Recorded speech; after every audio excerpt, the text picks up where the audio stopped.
आज हम जो टॉपिक करेंगे वो टॉपिक है ट्रांजिस्टर एज अ स्विच। क्या है? Transistor as a switch. आज हम इस लेक्चर में ये देखेंगे कि हम ट्रांजिस्टर को एज ए स्विच कैसे यूज करते हैं। देखिए स्विच का यूज कहां होता है, आइए हम यहां देखते हैं। मेरे पास एक इलेक्ट्रिकल सर्किट है, यहां पर एक बल्ब है, यहां पर एक सेल है और एक यहां पर क्या है, स्विच है। अगर मैं चाहता हूं कि ये बल्ब चले, यानी कि इसमें से करंट फ्लो हो, इसमें से करंट क्या हो, फ्लो हो, तो मुझे इस स्विच को मुझे क्या करना पड़ेगा, क्लोज करना पड़ेगा। स्विच को मुझे क्या करना पड़ेगा, क्लोज। स्विच को ऑन करना पड़ेगा। स्विच को ऑन करते इसमें से करंट फ्लो होगा और ये बल्ब चल जाएगा। अगर मैं चाहता हूं कि ये बल्ब ग्लो मत करे, इसमें करंट फ्लो मत हो, तो मुझे स्विच को क्या करना पड़ेगा, ओपन करना पड़ेगा। स्विच को क्या करना पड़ेगा, मुझे ओपन यानी कि ऑफ करना पड़ेगा। तो यहां पर इस सर्किट में स्विच ने क्या किया, करंट को ऑन या फिर क्या कर रहा है, वो of. So this is the function off switch. क्या अब हम इस ट्रांजिस्टर को यहां पर यूज कर सकते हैं, यानी कि अब हमने ट्रांजिस्टर को एज एन स्विच वर्क करवाना है, एज एन स्विच वर्क करवाना है। सो आइए अब हम देखते हैं। देखिए मेरे पास यहां पर एक ट्रांजिस्टर है। क्या है, ट्रांजिस्टर। मैं इसको यहां पर कुछ इनपुट देने वाला हूं। वो इनपुट कितनी है, 0.6 वोल्टेज से कम। यानी कि मैं ट्रांजिस्टर को वोल्टेज दूंगा, इनपुट वोल्टेज दूंगा, वो इनपुट वोल्टेज कितनी होगी, 0.6 वोल्ट से कम की वोल्टेज होगी। तो देखते हैं क्या होता है। जैसे ही मैंने ट्रांजिस्टर को 0.6 वोल्ट से इनपुट कम की दी, देखते हैं क्या होता है। क्या हो गया, ऑफ। यानी कि ट्रांजिस्टर क्या रहेगा, ऑफ में। यानी कि हमने देखा जैसे ही हमने ट्रांजिस्टर को इनपुट वोल्टेज दी, 0.6 वोल्ट से हमने कम दी, तो ट्रांजिस्टर कैसे स्टेज में आ गया, ऑफ स्टेज में आ गया। यानी कि ट्रांजिस्टर वर्क नहीं करेगा। ओके, सेकंड केस लेते हैं। अब मैंने ट्रांजिस्टर को जो इनपुट वोल्टेज दी वो 1 वोल्ट से क्या दी, ज्यादा दी, 1 वोल्ट से ज्यादा दी। अब हम देखते हैं क्या होगा।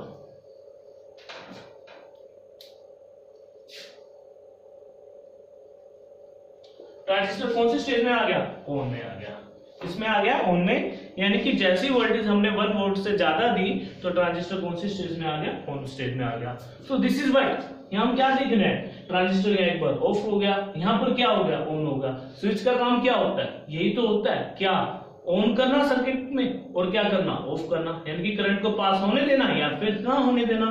तो यहां भी यही हो रहा है, ट्रांजिस्टर एक बार यहाँ ऑफ हो रहा है, यहाँ क्या हो रहा है, ऑन हो रहा है। ये किस पे डिपेंड कर रहा है, यहाँ पर ये डिपेंड कर रहा है इनपुट वोल्टेज पे, कि हम इसको इनपुट वोल्टेज कितनी दे रहे हैं। अगर 0.6 वोल्टेज से हम इसको कम देंगे तो ट्रांजिस्टर हमें कैसे देगा, बिहेव करेगा, एज एन ऑफ। अगर ट्रांजिस्टर को हम वोल्टेज, इनपुट वोल्टेज 1 वोल्ट से ज्यादा देते हैं तो ट्रांजिस्टर कैसे बिहेव करेगा, एज एन ऑन करेगा। देखिए जो मैंने ये वोल्टेज ली है 0.6 वोल्ट और 1 वोल्ट, ये मैंने ली है सिलिकॉन के केस में। यानी कि अगर जो मेरा एनपीएन ट्रांजिस्टर है वो सिलिकॉन मटेरियल का बना है, तो ये सिलिकॉन के लिए वोल्टेज रहती है, बैरियर पोटेंशियल जो रहता है। तो आइए अब हम इसको स्टडी करते हैं कि ट्रांजिस्टर को हम एज एन स्विच कैसे यूज करेंगे। ओके, देखिए ट्रांजिस्टर को जब हम यूज करेंगे एज एन स्विच, सो जो हम ट्रांजिस्टर लेंगे वो कौन सा लेंगे, कॉमन एमीटर लेंगे। कौन सा लेंगे, कॉमन एमीटर। और कौन से वाला लेंगे, एनपीएन। ठीक है, तो सबसे पहले हम कौन सा कॉमन एमीटर बनाएंगे ट्रांजिस्टर। सबसे पहले हमने एक सर्कल बना लिया। ओके, यहां पर टी शेप बेस बना लिया, एक ऐसे कर दिया और एक ऐसे कर दिया। ओके, ये क्या कहलाता है हमारा, base. This is emitter and this is what, कौन सा टर्मिनल है, कलेक्टर। ओके, हमने किससे बनाना है, एनपीएन से, एनपीएन। अगर हमें एरो इंडिकेट करना है, करंट कहां से कहां फ्लो होता है, पॉजिटिव से नेगेटिव, पॉजिटिव से नेगेटिव। ओके, आपको याद रखना होगा जो टी शेप में होता है वो बेस होता है, और जिसमें एरो होता है वो एमीटर वाला होता है, और जिसमें एरो नहीं होता वो क्या होता है, कलेक्टर। तो हमने ये कॉमन एमीटर बनाया। आइए हम इसको आगे इसके कनेक्शन करते हैं। यहाँ पर हम एक रेजिस्टेंस जोड़ेंगे और उस रेजिस्टेंस का नाम होगा बेस रेजिस्टेंस, क्योंकि हम इसको बेस से जोड़ा है। सेम सेंस में हम एक यहाँ भी रेजिस्टेंस जोड़ेंगे जिसका नाम क्या होगा, आरसी, कलेक्टर रेजिस्टेंस। ओके, अब यहाँ पर हम बैटरी लगाएंगे। हमें याद रखना है अमीटर सेक्शन, जो इनपुट सेक्शन है, अमीटर बेस सेक्शन है, वो हमेशा फॉरवर्ड बायसिंग में रखना है, और जो कलेक्टर वाला सेक्शन है उसको हमने रिवर्स बायसिंग में रखना है। फॉरवर्ड बायसिंग कब होती है, जब एन टाइप को नेगेटिव से और पी टाइप को पॉजिटिव से, और रिवर्स बायसिंग में इसका रिवर्स रहता है। अब हमने यहाँ फॉरवर्ड बायसिंग करनी है, पी टाइप है तो हम इसको किससे कनेक्ट करना पड़ेगा, पॉजिटिव से, फिर इसको नेगेटिव से, और इसको ये आप यहां से जोड़ दीजिएगा। ओके, इसका नाम क्या रखोगे आप, VBB, क्योंकि ये बेस से कनेक्टेड है इसलिए मैंने नाम रख दिया इसका VBB।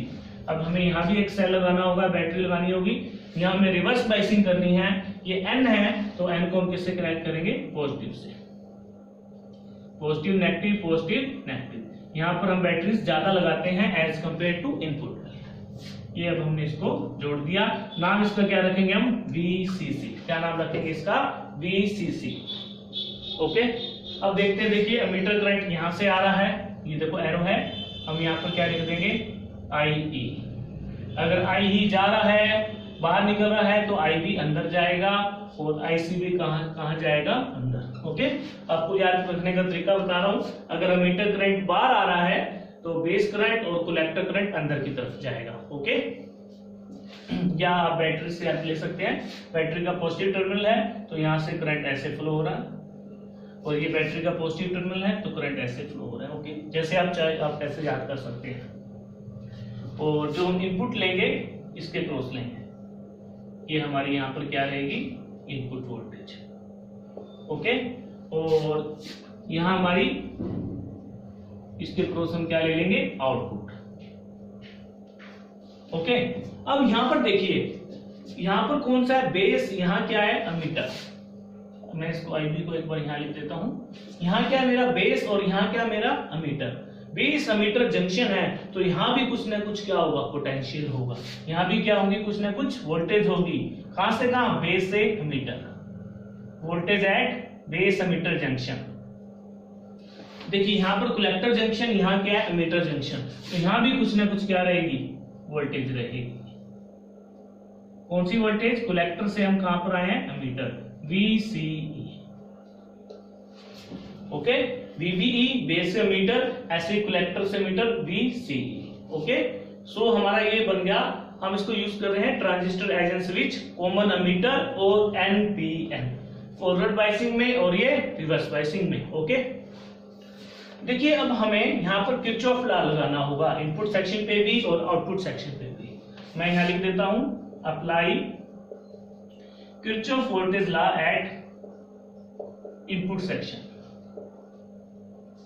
किरचॉफ वोल्टेज लॉ क्या कहता था, जितनी भी लूप में टोटल वोल्टेज है उनका सम इक्वल टू 0 रख दीजिए। हम यहां से स्टार्ट करते हैं। अपना हमारा करंट थोड़ा सा हम यहां लिख लेते हैं, जो हमारा बेस करंट जा रहा था ऐसे जा रहा था। ओके, स्टार्ट करते हैं यहां से। देखिए हमारा एक ये लूप बन गया, यहां से स्टार्ट किया, ये ऐसे लूप बन गया। ओके, स्टार्ट करते हैं। यहां से यहां वोल्टेज कितनी है, वोल्टेज का फॉर्मूला क्या होता है, V equal to IR। Current कितना है, IB, रेजिस्टेंस RB।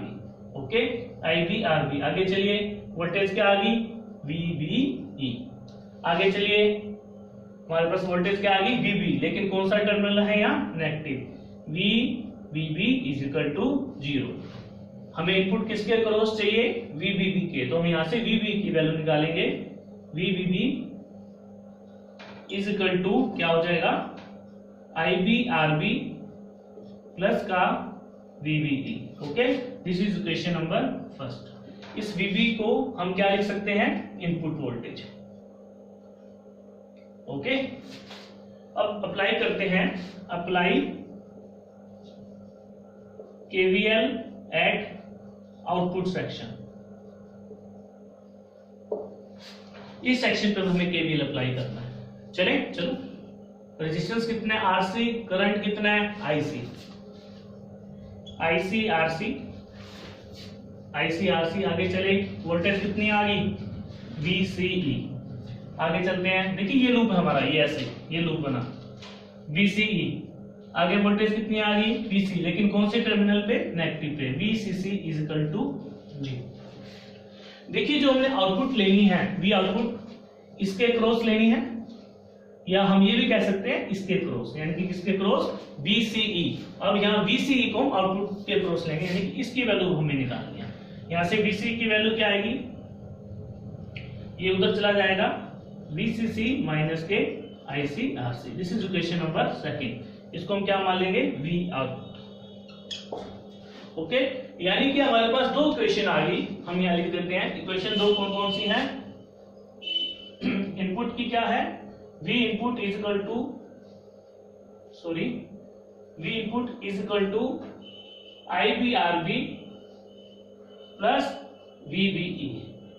सेकेंड क्या है आउटपुट वाली, V output is equal to VCC minus ICRC। Okay, ठीक है, ये इनपुट इक्वेशन आ गई, ये क्या आ गई, आउटपुट इक्वेशन। तो अब हम इनपुट देंगे, हमें देखते हैं कि आउटपुट क्या मिलती है। ओके, देखिए हम यहाँ इनपुट 3 टाइप की देंगे।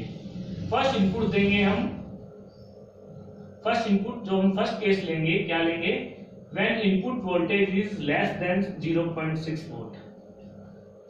सेकंड केस हम लेंगे जब इनपुट वोल्टेज आपकी 0.6 से लेकर अप्रोक्सीमेटली 1 वोल्ट तक है। थर्ड केस हम लेंगे जब आपकी input voltage greater than 1 volt, यानी कि जो हम इसको इनपुट दे रहे हैं, यहाँ जो हम इनपुट देंगे, इस 3 केसेस में हम स्टडी करेंगे। ओके, साथ के साथ ये यहाँ क्या करते हैं, एक हम यहाँ ग्राफ भी बना लेते हैं। ये आपकी क्या रहेगी, आउटपुट वोल्टेज, और यहाँ पर हम क्या लिख देते हैं, इनपुट वोल्टेज। रेंज लिख देते हैं, ये हमारी इनपुट वोल्टेज, रेंज 0.6, उसके बाद आपकी लगा लो 1 के बाद। ओके, ये इनपुट और ये आउटपुट। जब हम ट्रांजिस्टर को इनपुट वोल्टेज देंगे तो क्या होगा, आइए अब हम देखते हैं। थोड़ा सा इसको हम ऐसे समझेंगे। देखिए हम ट्रांजिस्टर पढ़ रहे हैं, कॉमन एमिटर हमारे पास N है, P है और N है। ओके, देखिए जब हम इसको स्टडी करते हैं, हमें मालूम है कि जब तक हम इसकी बाइसिंग नहीं करते, ट्रांजिस्टर की बाइसिंग नहीं करते, तो क्या होता है। देखिए बिफोर बाइसिंग हमें पता है यहाँ पर एक डिप्लीशन लेयर बनती है और एक डिप्लीशन लेयर यहाँ भी बनती है, क्योंकि यहाँ पर 2 जंक्शन है, तो डिप्लीशन लेयर भी कितनी बनेगी, 2 बनेगी, PN NP, जैसे डायोड के केस में हमने देखा था। यहाँ एक बनेगी, एक यहाँ बनेगी। जिस तरफ N होता है वहां पर कौन सा आयंस होते हैं, पॉजिटिव, और यहाँ पर नेगेटिव, यानी कि इलेक्ट्रिक फील्ड ऐसे बनेगी। और यहाँ पॉजिटिव रहेंगे क्योंकि N टाइप है, P टाइप में नेगेटिव आयंस होते हैं। ये सब हम डिफ्यूजन वाले लेक्चर में स्टडी कर चुके हैं, जहां हमने डायोड के बारे में चर्चा की थी कि जब हम P टाइप मटेरियल को N टाइप मटेरियल के साथ जोड़ते हैं तो वहां डिप्लीशन लेयर बनती है, N टाइप पॉजिटिव आयंस आ जाते हैं, इधर नेगेटिव एक इलेक्ट्रिक फील्ड बनती है, वहां पर हम स्टडी कर चुके हैं। आपको यहां देखना है जो इलेक्ट्रिक फील्ड की डायरेक्शन है वो इस ऐसे है इलेक्ट्रिक फील्ड, और यहां पर इलेक्ट्रिक फील्ड ऐसे जा रही है। ओके, आपको ध्यान रखना। आपको ये भी मालूम होना चाहिए इलेक्ट्रिक फील्ड की डायरेक्शन, यानी कि पॉजिटिव से इलेक्ट्रिक फील्ड की डायरेक्शन में कौन मूव करते हैं, होल्स। होल्स जाते हैं इस तरफ। ओके, और उसके अपोजिट कौन जाते हैं, इलेक्ट्रॉन। यानी कि अगर हमारी इलेक्ट्रिक फील्ड ऐसे जा रही है पॉजिटिव से नेगेटिव, तो इधर होल्स जाना पसंद करेंगे क्योंकि होल्स पे चार्ज पॉजिटिव होता है नेगेटिव पे, और इलेक्ट्रिक, और इधर कौन जाना पसंद करेंगे, इलेक्ट्रॉन। इलेक्ट्रिक फील्ड की डायरेक्शन में होल जाते हैं और उसकी अपोजिट में इलेक्ट्रॉन जाते हैं, आपको याद ध्यान रखना। देखिए जब तक मैंने इसको कोई भी वोल्टेज नहीं दी, यहाँ पर क्या थी, डिप्लीशन लेयर थी। डिप्लीशन लेयर थी तो चार्ज का मूवमेंट नहीं हो रहा था इधर से इधर। क्यों नहीं हो रहा था, क्योंकि यहाँ डिप्लीशन लेयर थी। ओके, अगर चार्जेस को मूव करवाना है तो इस डिप्लीशन लेयर को खत्म करना पड़ेगा। देखिए ये डिप्लीशन लेयर की वैल्यू कितनी रहती है, 0.6 वोल्ट। किसके केस में, सिलिकॉन के केस में। जो पोटेंशियल बैरियर रहता है वो कितना रहता है, 0.6 वोल्ट। यानी कि जब तक मैं इस पोटेंशियल बैरियर को खत्म नहीं करूंगा, यहां से यहां करंट फ्लो नहीं होगा। सो आइए स्टडी करते हैं। जैसे ही मैं इसको क्या करूंगा, बाइसिंग दूंगा, नेगेटिव है यानी कि ये मीटर सेक्शन है, ये बेस है और ये क्या है, कलेक्टर। नेगेटिव को नेगेटिव से और पॉजिटिव को पॉजिटिव से, ये मीटर बेस सेक्शन हो गया, फॉरवर्ड बाइसिंग कर दी। और इधर हमने क्या करनी है, रिवर्स बाइसिंग, यानी कि सॉरी मीटर बेस यहाँ पर कौन सी होगी, फॉरवर्ड। अब हमने यहाँ देखिए मीटर बेस फॉरवर्ड था और कलेक्टर और मीटर रिवर्स था, कलेक्टर और मीटर यानी कि ये चीज, कलेक्टर और मीटर को क्या करना है, नेगेटिव है तो इसको हमने किससे कनेक्ट करना है, पॉजिटिव से, और ये देखिए नेगेटिव से। ओके, तो ये हो गया रिवर्स बाइस में और ये हो गया फॉरवर्ड बाइस में। अब देखते हैं क्या होता है। जैसे ही हम इनपुट वोल्टेज देते हैं, जीरो से हमने स्टार्ट किया, जब हमने इनपुट वोल्टेज कितनी दी, जीरो दी। इनपुट वोल्टेज जीरो देने का मतलब क्या होगा, देखिए जब हमने इनपुट वोल्टेज जीरो दी मतलब कि हमारा यहाँ पर पोटेंशियल बैरियर अभी भी है।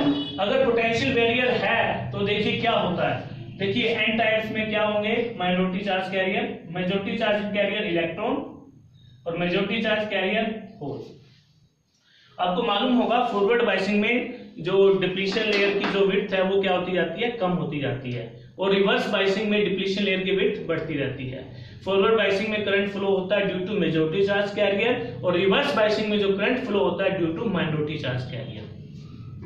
तो हम रिवर्स बाइसिंग का केस स्टडी करते हैं। यहाँ पर क्या है, माइनॉरिटी चार्ज कैरियर होल्स हैं, इलेक्ट्रॉन तो यहाँ फ्लो हो नहीं सकते। अब देखिए होल्स, यहाँ पर चार्ज क्या है, पॉजिटिव, पॉजिटिव यहाँ होल्स को क्या करेगा, रिपेल करेगा। आपके यहाँ होल्स जाएंगे, देखो इसी डायरेक्शन में, क्योंकि इलेक्ट्रिक फील्ड के डायरेक्शन में गए होल्स, लेकिन यहाँ पर इसको इलेक्ट्रिक फील्ड कैसे मिलगी, उल्टी मिलगी, यानी कि अब आपके होल्स यहाँ नहीं जा पाएंगे।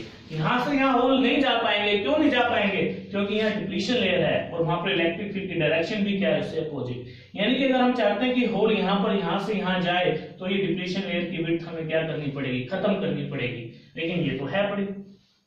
तो जब हमने इनपुट वोल्टेज जीरो दी तो हमारा कलेक्टर करंट कितना था, जीरो।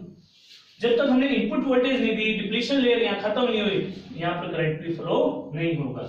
यानी कि जब इनपुट वोल्टेज 0.6 वोल्टेज से कम है, जब तक हम ये वोल्टेज नहीं देंगे हमारा करंट क्या रहेगा, जीरो। जब IC जीरो रहेगा तो हमें V आउटपुट देखिए क्या मिलेगी, V output is equal to VCC minus zero, यानी कि V आउटपुट हमें क्या मिली, VCC मैक्सिमम आउटपुट। जब जीरो पे V आउटपुट हमें क्या मिली, मैक्सिमम। ये कब तक मैक्सिमम रहेगी, जब तक हम इसको 0.6 वोल्ट नहीं देते। 0.6 वोल्टेज मतलब जब तक हम इसको 0.6 वोल्ट नहीं देंगे, जो इसके डिप्लीशन लेयर की जो विड्थ है वो खत्म नहीं होगी। अगर डिप्लीशन लेयर की विड्थ खत्म नहीं होगी और होल इधर से नहीं जाएगा। आप ये समझिए, होल को इधर से इधर जाना है, जब इधर से इधर जाएगा तभी कलेक्टर करंट आएगा होल को। होल जा रहा है लेकिन यहाँ पर एक दीवार है, ये दीवार कब खत्म होगी, जब यहाँ पर 0.6 वोल्टेज एटलीस्ट नहीं आती। तो जब तक 0.6 रहेगी हमें कोई करंट नहीं मिलेगा। चलिए आगे बढ़ते हैं। जैसे हमने यहाँ 0.6 वोल्टेज दी, ये पोटेंशियल बैरियर जो डिप्लीशन लेयर था वो यहाँ क्या हो गया, खत्म। ये खत्म होगा तो होल यहाँ से आपका मूव कर रहा है। अगर होल मूव कर रहा है तो यहाँ से कौन आ गया, आपका कलेक्टर करंट आना क्या हो गया, शुरू हो गया। यहाँ से आपका कलेक्टर करंट आना क्या हो गया, शुरू हो गया। यानी कि अब आपको कलेक्टर करंट आपको मिल रहा है। जैसे जैसे आप वोल्टेज बढ़ाते रहेंगे हमारा करंट यहाँ से बढ़ता जाएगा। करंट हमारा क्या हो रहा है, बढ़ रहा है। अब देखिए अगर हमारा IC बढ़ रहा है तो हमारा V आउटपुट क्या होगा, कम होगा। हमारा V आउटपुट क्या होना शुरू हो जाएगा, कम। यानी कि हमारा जो ग्राफ है लगभग ऐसे कम होता जाएगा। ठीक है, अब हम क्या कर रहे हैं, यहाँ से जो हम बेस को जो हम वोल्टेज दे रहे हैं, जो बाइसिंग कर रही है वो हम वोल्टेज बढ़ा रहे हैं, यानी कि हमने बेस करंट बढ़ा दिया। देखिए अगर हमने बेस को बढ़ा दिया, हमारा जो सेक्शन था ऐसा था ना, अमीटर, बेस और कलेक्टर। अगर हम यहाँ से वोल्टेज बढ़ाएंगे तो इसकी कंडक्टिविटी बढ़ जाएगी। इसकी कंडक्टिविटी बढ़ेगी, यहाँ से चार्ज कैरियर भी क्या होंगे, तभी आपका करंट बढ़ता जा रहा है। करंट बढ़ता है तो वोल्टेज क्या होता जाएगा। लेकिन एक ऐसा टाइम आएगा जब आपका करंट किसमें आ जाएगा, सैचुरेशन में। क्यों, क्योंकि चार्ज कैरियर की कंसंट्रेशन तो क्या है, फिक्स है। हम एक फॉर्मूला पढ़ते हैं, I = AVDN। अगर n फिक्स है तो I भी क्या हो जाएगा, फिक्स। यहाँ पर तो माइनॉरिटी कैरियर की कंसंट्रेशन तो क्या है, फिक्स। जितने आने थे वो आ गए। मान लीजिए वो 10 थे तो 10 कंटिन्यूसली वो 10 फ्लो हो रही है, 10 फ्लो हो रहे हैं तो करंट तो क्या रहेगा, कांस्टेंट। एक तरह का करंट क्या रह रहा है आपका, कांस्टेंट, तो करंट आपका क्या होगा, एकदम कम होना शुरू हो जाएगा। अगर करंट आपका क्या हो जाएगा, मैक्सिमम करंट हो गया। अगर आपका करंट मैक्सिमम हो गया तो यहां से IC यहाँ पर क्या हो गया, मैक्सिमम, यहाँ करंट मैक्सिमम हो गया तो आपकी V आउटपुट किसके बराबर आ जाएगी, 0। लगभग हमें ये ग्राफ मिल जाएगा। ठीक है, तो हम यहाँ पर क्या देख रहे हैं, इस स्टेज में हमें करंट यहाँ पर कितना मिला था, 0। यहाँ पर हमें करंट क्या मिला था, मैक्सिमम। करंट 0 तो हम इस स्टेज को क्या नाम बोल देते हैं, कट ऑफ स्टेज। क्या बोलते हैं इसको, कट ऑफ स्टेज। और इस स्टेज को जहां पर करंट मैक्सिमम हो गया, इसको हम क्या बोलते हैं, सैचुरेशन स्टेज। और इसको हम क्या बोलते हैं, एक्टिव रीजन। अब आप देखिए यहां पर करंट नहीं मिल रहा, मतलब कि ट्रांजिस्टर वर्किंग में नहीं है, आउटपुट हमें नहीं मिल रही। यहां पर हमें करंट मिल रहा है, मतलब कि यहां आउटपुट मिल रही है। तो जब करंट नहीं मिल रहा तो हमने इसको क्या लिख दिया, ऑफ। यहां हमें करंट मिल रहा है तो हमने इसको क्या कर दिया, ऑन। बीच की स्टेज को हम कंसीडर नहीं करते। तो हम क्या चाहते हैं कि एक्टिव रीजन कम से कम हो, सिर्फ हमें 2 स्टेज मिले, या तो ऑफ या तो ऑन। ये स्टेज कम मिलेगी, ऐसी कम मिलेगी, कम जब हम जो बेस की डोपिंग है काफी लो करेंगे। अगर डोपिंग लो होगी तो ये चीज भी क्या रहेगी, कम रहेगी।